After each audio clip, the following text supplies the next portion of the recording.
ಇವತ್ತು ಸಿಂಪಲ್ಲಾಗಿ ಮತ್ತು ಕ್ವಿಕ್ಕಾಗಿ ಚಿಕನ್ ಗ್ರೇವಿ ಹೇಗೆ ಮಾಡೋದು ಅಂತ ತೋರಿಸ್ಕೊಡ್ತಾ ಇದ್ದೀನಿ. ಇದು ತುಂಬ ಈಸಿಯಾಗಿ ಮಾಡ್ಕೋಬೋದು, ತುಂಬ ಟೇಸ್ಟಿಯಾಗಿ ಬರುತ್ತೆ. ಒಂದೇ ಥರ ಚಿಕನ್ ಗ್ರೇವಿ ಮಾಡ್ಕೊಂಡಿದ್ದು ಬೋರ್ ಆಗಿದ್ದರೆ ಈ ಥರ ಒಂದು ಸತಿ ಟ್ರೈ ಮಾಡಿ. ಇದು ಅನ್ನ, ಮುದ್ದೆ, ಚಪಾತಿಗೆ ಎಲ್ಲದಕ್ಕೂ ಚೆನ್ನಾಗಿರುತ್ತೆ. ಬೇಗನೂ ಮಾಡ್ಕೋಬೋದು ಟೈಮ್ ಇಲ್ದಿದ್ದಾಗ. ಈಗ ಇದನ್ನು ಹೇಗೆ ಮಾಡೋದು ಅಂತ ನೋಡೋಣ ಬನ್ನಿ. ನಾನಿಲ್ಲಿ ಚಿಕ್ಕದಾಗಿ ಒಂದು ಮಸಾಲೆನ ರುಬ್ಕೊತಾ ಇದ್ದೀನಿ. ಅದಕ್ಕೆ ಮಿಕ್ಸಿ ಜಾರ್ಗೆ 2 ಇಂಚು ಆಗೋಷ್ಟು ಶುಂಠಿನ ಸೇರಿಸ್ಕೊಂಡಿದ್ದೀನಿ. ಹಾಗೆ ಗೋಡಂಬಿನೂ ಸೇರಿಸ್ಕೊತಾ ಇದ್ದೀನಿ. ಒಂದು 7 ಗೋಡಂಬಿ ಹಾಕ್ಕೊಳ್ಳಿ. ಅದಕ್ಕೆ ಈಗ ನಾನು ಆಪಲ್ ಟೊಮೊಟೊನ ತೊಗೊಂಡಿದ್ದೀನಿ. 2 ಆಪಲ್ ಟೊಮೊಟೊನ ಕಟ್ ಮಾಡಿ ಇಟ್ಕೊಂಡಿದ್ದೆ, ಅದನ್ನು ಸೇರಿಸ್ಕೊತಾ ಇದ್ದೀನಿ. ಈಗ ಇದಕ್ಕೆ ಈಗ ನಾವು ಬೆಳ್ಳುಳ್ಳಿನ ಸೇರಿಸ್ಕೊಳ್ಳೋಣ. ನಾನಿಲ್ಲಿ 1 ಗಡ್ಡೆ ಬೆಳ್ಳುಳ್ಳಿನ ಬಿಡಿಸಿಟ್ಕೊಂಡಿದ್ದೆ, ಅದನ್ನು ಸೇರಿಸ್ಕೊತಾ ಇದ್ದೀನಿ. ಇದನ್ನೆಲ್ಲ ಸಾಫ್ಟಾಗಿ ರುಬ್ಕೊಬರೋಣ. ಅಷ್ಟೊತ್ತಿಗೆ ಒಗ್ಗರಣೆಗೆ ಬಾಣಲೆ ಇಕ್ಕಿದೆ, ಬಿಸಿಯಾಗಿದೆ ನೋಡಿ. ಅದಕ್ಕೆ 1-2 ಟೇಬಲ್ ಸ್ಪೂನ್ ಆಗೋಷ್ಟು ಎಣ್ಣೆನ ಸೇರಿಸ್ಕೊತಾ ಇದ್ದೀನಿ. ಎಣ್ಣೆ ಕಾದ್ಮೇಲೆ ಅದಕ್ಕೆ 1 ಈರುಳ್ಳಿನ ಕಟ್ ಮಾಡಿ ಇಟ್ಕೊಂಡಿದ್ದೆ ಸಣ್ಣದಾಗಿ, ಅದನ್ನು ಸೇರಿಸ್ಕೊತಾ ಇದ್ದೀನಿ. ಈಗ ಎಣ್ಣೆಯಲ್ಲೇ ಚೆನ್ನಾಗಿ ಈರುಳ್ಳಿನ ಫ್ರೈ ಮಾಡ್ಕೋಬೇಕು. ಈರುಳ್ಳಿ ಎಲ್ಲ ಚೆನ್ನಾಗಿ ಸಾಫ್ಟ್ ಆಗೋ ಗಂಟನೂ ಹುರ್ಕೊಳ್ಳೋಣ ಎಣ್ಣೆಗೆ. ಇದಕ್ಕೆ ಈಗ ನಾನು ಹಸಿಮೆಣ್ಸಿನ್ಕಾಯಿನ ಸೇರಿಸ್ಕೊತಾ ಇದ್ದೀನಿ. ಒಂದು 4 ಹಸಿಮೆಣ್ಸಿನ್ಕಾಯಿನ 2 ಭಾಗ ಮಾಡಿ ಸೇರಿಸ್ಕೊತಾ ಇದ್ದೀನಿ. ಈಗೆಲ್ಲ ಚೆನ್ನಾಗಿ ಫ್ರೈ ಮಾಡ್ಕೊಳ್ಳೋಣ. ಈರುಳ್ಳಿ ಗೋಲ್ಡನ್ ಬ್ರೌನ್ ಬರೋ ಗಂಟನೂ ಚೆನ್ನಾಗಿ ಎಣ್ಣೆಯಲ್ಲಿ ಫ್ರೈ ಮಾಡ್ಕೋಬೇಕು. ಈಗ ನೋಡಿ ಕಲರು ಚೇಂಜ್ ಆಗಿದೆ. ಈ ಥರ ಮಾಡ್ಕೊಳ್ಳೋದ್ರಿಂದ ಗ್ರೇವಿನೂ ತುಂಬ ಟೇಸ್ಟಿಯಾಗಿ ಬರುತ್ತೆ. ಈಗ ಇದಕ್ಕೆ ನಾನು 1 kg ಚಿಕನ್ನ ತೊಳೆದಿಟ್ಕೊಂಡಿದ್ದೆ, ಅದನ್ನು ಸೇರಿಸ್ಕೊತಾ ಇದ್ದೀನಿ.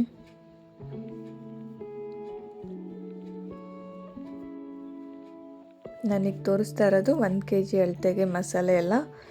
ನೀವು ಬೇಕಾದರೆ ಅರ್ಧ kgಗೆ ಮಾಡ್ಕೊತೀನಿ ಅಂದರೆ ನಾನೇನು ತೋರಿಸ್ಕೊಟ್ಟಿದ್ನೋ ಅದು ಇಂಗ್ರೀಡಿಯೆಂಟ್ಸಲ್ಲಿ ಅರ್ಧ ಹಾಕ್ಕೊಂಡ್ರೆ ಸಾಕಾಗತ್ತೆ. ಇದಕ್ಕೆ ಅರಿಶಿನ ಪುಡಿನ ಸೇರಿಸ್ಕೊತಾ ಇದ್ದೀನಿ, ಒಂದು ಅರ್ಧ ಸ್ಪೂನ್ ಆಗೋಷ್ಟು. ಹಾಗೆ ರುಚಿಗೆ ತಕ್ಕಷ್ಟು ಉಪ್ಪನ್ನು ಸೇರಿಸ್ಕೊತಾ ಇದ್ದೀನಿ. ಈ ಟೈಮಲ್ಲಿ ಈ ಉಪ್ಪು ಮತ್ತು ಅರಿಶಿನ ಪುಡಿ ಸೇರಿಸ್ಕೊಳ್ಳೋದ್ರಿಂದ ಚಿಕನ್ಗೆಲ್ಲ ಚೆನ್ನಾಗಿ ಹಿಡಿಯುತ್ತೆ, ಮತ್ತು ಅದರಲ್ಲಿರೋ ಹಸಿ ವಾಸನೆ ಎಲ್ಲ ಹೋಗುತ್ತೆ, ಚಿಕನ್ನಲ್ಲಿರೋ ಸ್ಮೆಲ್ಲೆಲ್ಲ. ಆಗ ತಿನ್ನೋಕ್ಕೂ ಟೇಸ್ಟಿಯಾಗಿರುತ್ತೆ. ಈಗೆಲ್ಲ ಒಂದು ಸತಿ ಮಿಕ್ಸ್ ಮಾಡ್ಕೊಳ್ಳಿ. ಈ ಥರ ಮಿಕ್ಸ್ ಮಾಡ್ಕೊತ ಇದನ್ನು 1 ನಿಮಿಷಗಳ ಕಾಲ ಹುರ್ಕೊಂಡ್ರೆ ಅದರಲ್ಲಿರೋ ನೀರೆಲ್ಲ ಬಿಟ್ಕೊತಾ ಬರುತ್ತೆ ನೋಡಿ. ಚಿಕನ್ನಲ್ಲಿರೋ ನೀರೆಲ್ಲ ಬಿಟ್ಟಿದೆ. ಇಲ್ಲೇ ಆ ಚಿಕನ್ ಅರ್ಧ ಭಾಗ ಬೆಂದಿದೆ.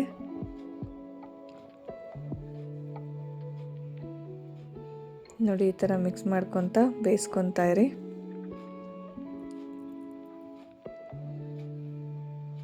ಈಗ ಇದಕ್ಕೆ ರುಬ್ಬಿಟ್ಕೊಂಡಿದ್ವಲ್ಲ ಪೇಸ್ಟ್ನ ಸೇರಿಸ್ಕೊತಾ ಇದ್ದೀನಿ.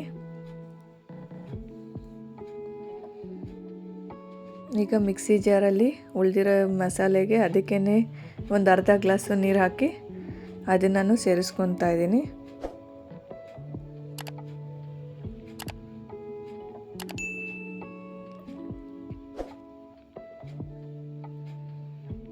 ಈಗೆಲ್ಲ ಒಂದು ಸತಿ ಮಿಕ್ಸ್ ಮಾಡ್ಕೊಳ್ಳೋಣ.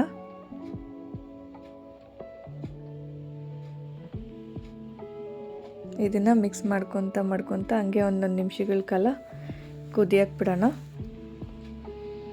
ನೋಡಿ 1 ನಿಮಿಷಗಳ ಕಾಲ ಬಿಟ್ಟಿದೆ, ಈಗ ಚೆನ್ನಾಗಿ ಕುದೀತಾ ಇದೆ. ಈಗೆಲ್ಲ ಒಂದು ಸತಿ ಮಿಕ್ಸ್ ಮಾಡ್ಕೋಬೇಕು. ಈಗ ಇದಕ್ಕೆ ಸ್ಪೈಸಸ್ನ ಸೇರಿಸ್ಕೊಳ್ಳೋಣ. ಚಿಕನ್ ಮಸಾಲ ಸೇರಿಸ್ಕೊತಾ ಇದ್ದೀನಿ, 1 ಟೇಬಲ್ ಸ್ಪೂನ್ ಆಗೋಷ್ಟು. ಹಾಗೆ ಧನಿಯಾ ಪುಡಿನ ಸೇರಿಸ್ಕೊತಾ ಇದ್ದೀನಿ, 1.5 ಟೇಬಲ್ ಸ್ಪೂನ್ ಆಗೋಷ್ಟು.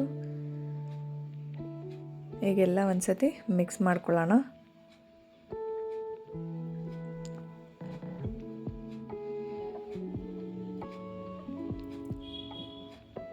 ನೋಡಿ ಈ ಥರ ಮಾಡೋದ್ರಿಂದ ಚಿಕನ್ ಗ್ರೇವಿ ತುಂಬ ಟೇಸ್ಟಿಯಾಗಿ ಬರುತ್ತೆ. ಈಗ ನೋಡಿ ಚೆನ್ನಾಗಿ ಕುದೀತಾ ಇದೆ. ಈ ಟೈಮಲ್ಲಿ ನಾನು ಚಿಲ್ಲಿ ಪೌಡ್ರನ್ನ ಸೇರಿಸ್ಕೊತಾ ಇದ್ದೀನಿ, 1 ಟೇಬಲ್ ಸ್ಪೂನ್ ಆಗೋಷ್ಟು. ನಾವು ಆಲ್ರೆಡಿ ಹಸಿಮೆಣ್ಸಿನ್ಕಾಯಿನೂ ಹಾಕ್ಕೊಂಡಿದ್ವಿ. ಚಿಲ್ಲಿ ಪೌಡ್ರನ್ನ ನೋಡಿಕೊಂಡು ಸೇರಿಸ್ಕೊಳ್ಳಿ.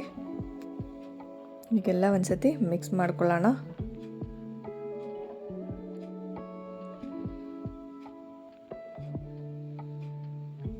ಟೈಮ್ ಇಲ್ದಿದ್ದಾಗ ಈ ಥರ ಈಸಿಯಾಗಿ ಮಾಡ್ಕೋಬೋದು, ತುಂಬ ಟೇಸ್ಟಿಯಾಗಿ ಬರುತ್ತೆ.